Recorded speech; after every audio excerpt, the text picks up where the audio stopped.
c'est l'homme qui a peur. Sinon le Dieu que je loue a tout géré. C'est mon année, c'est mon année, c'est mon année. Frères et sœurs en Christ, c'est vraiment une joie pour moi de partager la parole de Dieu avec vous ce matin.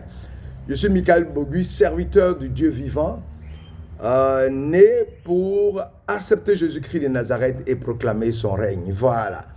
Je voudrais ce matin vous souhaiter les vœux les meilleurs, mais je vais vous souhaiter les vœux d'une autre manière. Comme je vous l'ai toujours dit, je ne vous souhaite pas les vœux selon le monde, je vous souhaite les vœux selon la volonté de Dieu. Et voilà.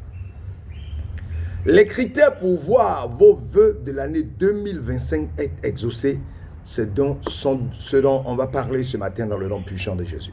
Père éternel, bénis mon frère, ma soeur qui m'écoute, afin que, éternel mon Dieu, il puisse retenir de ce message quelque chose d'important pour bouleverser sa vie, transformer sa vie, afin qu'il ne fasse plus des bonnes années comme ça, mais qu'il le fasse selon la volonté du Seigneur. Alléluia. Amen.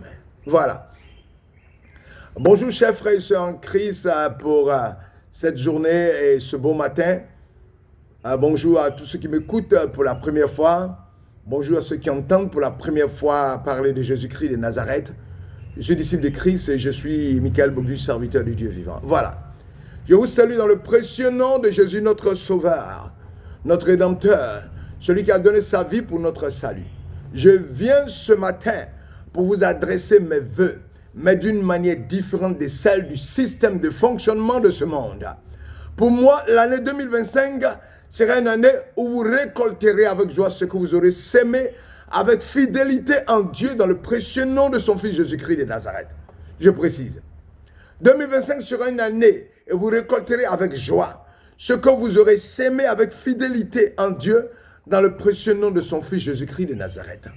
En ce début d'année 2025, comme toutes les autres années, tu as reçu toutes sortes de vœux, de la carte de vœux aux vœux sur Internet, des SMS, te souhaitant santé, richesse, bonheur, prospérité et paix.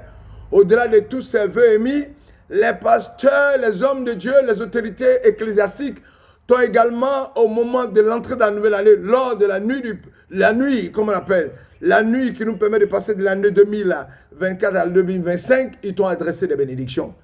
Mais en général, l'année court jusqu'à fin 2025. Quand tu fais le bilan, comme en janvier, et ça achève en décembre, aucun impact.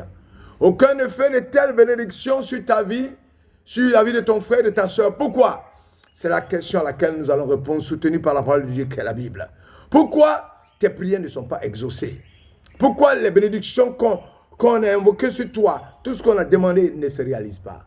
Nous allons ouvrir quelques portions de l'Écriture pour lire. Josué chapitre 1 verset 8 dit, Josué chapitre 1 verset 8, que ce livre de la loi ne s'éloigne point de ta bouche, médite-le jour et nuit pour agir fidèlement selon tout ce qui est écrit. Et on dit quoi? C'est alors,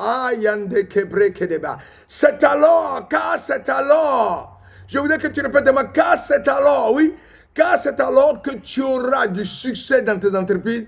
C'est alors, je répète encore, que tu réussiras. C'est clair. C'est clair. Car c'est alors, c'est-à-dire que c'est à cette seule condition que tu auras du succès. C'est à cette seule condition que tu réussiras. Le deuxième passage que je prends, Matthieu chapitre 6, verset 33. Cherchez premièrement le royaume et la justice de Dieu, et toutes ces choses vous seront données par-dessus.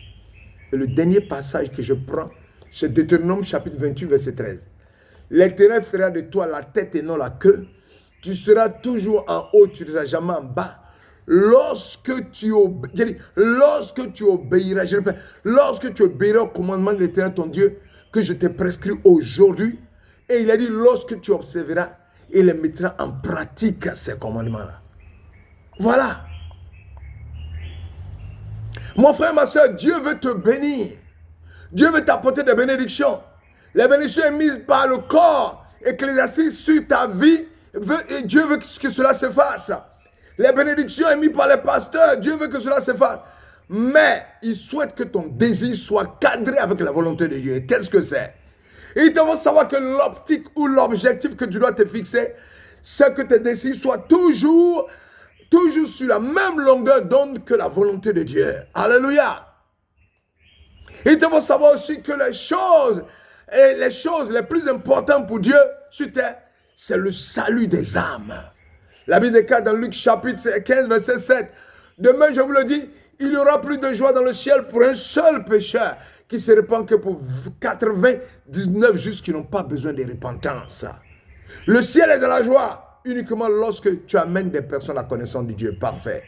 Donc la première chose que tu dois faire, c'est que ta volonté doit cadrer avec celle de l'Éternel des armées. Et deuxièmement, tu dois prêcher l'évangile pour annoncer Jésus-Christ de Nazareth. C'est ce que Dieu veut pour que les bénédictions de l'Éternel t'accompagnent. Oh, tu dois aussi révéler Jésus-Christ à l'humanité. Tu as été sauvé, c'est fini. Pas de ramifications, tu n'envoies personne au salut. Quelle bénédiction toi tu entends? L'Éternel dégage dans Jean chapitre 3, verset 5. Dieu a tant aimé le monde. On n'a pas dit qu'il a aimé les chrétiens, tant aimé le monde. On n'a pas dit qu'il a aimé les chrétiens, tant aimé le monde qu'il a donné son Fils unique afin qu'il croit les périsse mais la vie éternelle. Oh, tous les chrétiens connaissent cette phrase, mais comment la mettons-nous en pratique? Pour manifester son amour pour nous, Dieu a sacrifié ce qu'il avait de plus précieux en vue de notre salut. Mais toi aussi, sacrifie une partie de ta vie en vue du salut des autres, manifeste leur amour. Et les bénédictions que tu attends de Dieu va te les donner. Si Dieu a donné son Fils unique pour que nous soyons sauvés, c'est pour qu'en tant que chrétiens, nous puissions donner le meilleur de nous-mêmes à travers l'évangélisation du monde dans lequel nous vivons. L'objectif, c'est mieux refléter Jésus-Christ afin de valoriser son sacrifice dans le monde.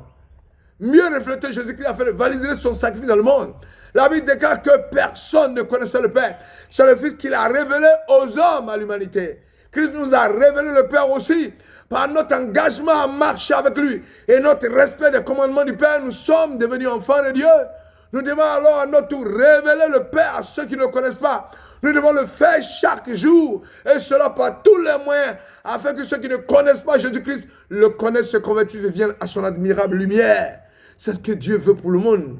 Mais toi, qu'est-ce que tu fais dans ce sens pour demander à l'Éternel des bénédictions et des grâces et les obtenir? Fais des choses extraordinaires, Dieu fera des choses extraordinaires pour toi. La même manière d'impacter le monde, c'est de changer la vie des êtres humains, c'est quoi? Aussi bien les chrétiens que les gens du monde, c'est leur souhaiter des vœux de conversion qui amènent les uns les autres à la connaissance de Jésus-Christ, le parfait, le manifesté de Dieu. La Bible déclare dans Jean chapitre 1, verset 29, « Voici l'agneau de Dieu qui ôte le péché du monde. »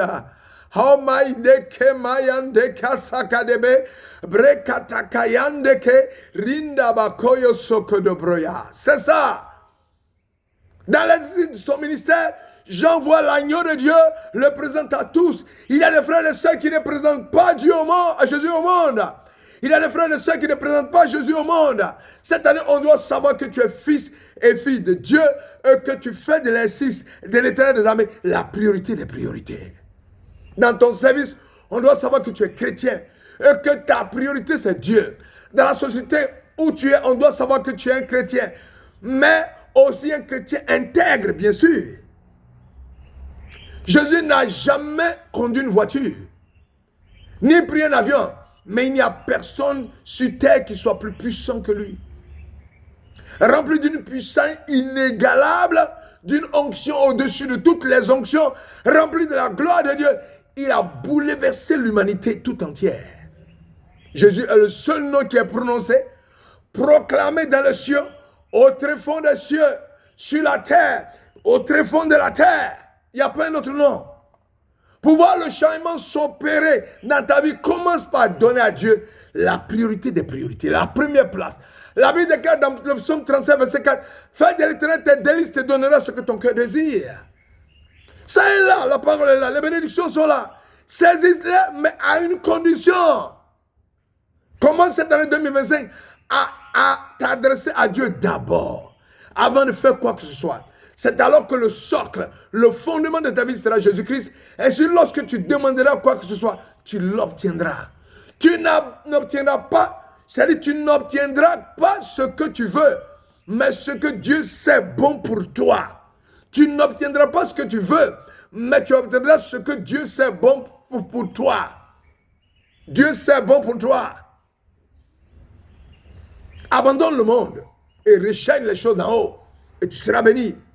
Mon frère, ma soeur, toi qui es dans cette année, dans cette assemblée, ce matin tu dois abandonner le monde. Oui, mets-toi en règle avec l'Éternel des armées. Fais du royaume des cieux ta priorité. La première quête, et Dieu exaucera tes prières. Il te faut t'approprier le slogan Dieu d'abord, par le respect de ses commandements. La Bible déclare dans Matthieu chapitre 6, verset 33, cherchez premièrement le royaume des cieux et sa justice, et la justice de Dieu, et toutes ces choses vous seront données par-dessus. Par conséquent, à tes frères, à tes sœurs, demande de rechercher les choses d'en haut, c'est-à-dire Jésus. Ce n'est pas le contraire comme nous le voyons aujourd'hui, au milieu de la vie de beaucoup de chrétiens qui cherchent tout ce qui sera donné par-dessus, tout avant de chercher le royaume des cieux et la justice de Dieu qui est prioritaire. Lorsque tu t'affectionnes aux choses de Dieu, et lorsque tu t'affectionnes aux choses du Fils de Dieu, Jésus-Christ de Nazareth, c'est alors que l'Éternel fait de tes désirs ses priorités et te comble de joie. La Bible déclare dans Colossiens chapitre 3, verset 1 à 2, si donc vous êtes ressuscité avec Christ, cherchez les choses d'en haut, où Christ est assis à la droite de Dieu, affectionnez-vous aux choses d'en haut et non celles qui sont sur terre. C'est ce que tu dois faire en tant que chrétien. Aimer les choses du ciel et non celles qui sont sur la terre. Je suis venu t'annoncer que tu veux les bénédictions de Dieu. Alors, fais de l'Éternel la priorité des priorités. Fais de l'Éternel les délices de ta vie. Fais des commandements de Dieu la priorité des priorités. Donne à Dieu la première place cette année et les bénédictions t'accompagneront dans le nom de Jésus. Que l'Éternel te bénisse, que sa grâce soit sur toi et que tout ce que tu entreprends, ce soit Dieu d'abord. Père éternel, bénis mon frère, ma soeur qui vient d'écouter ce message et que ta grâce et ta paix l'accompagnent pour que cette année il fasse de Dieu la priorité Dieu d'abord et que ses vœux soient exaucés dans le nom de Jésus. Alléluia. Soyez bénis à vos rangs, grades et qualités. À très bientôt. Alléluia.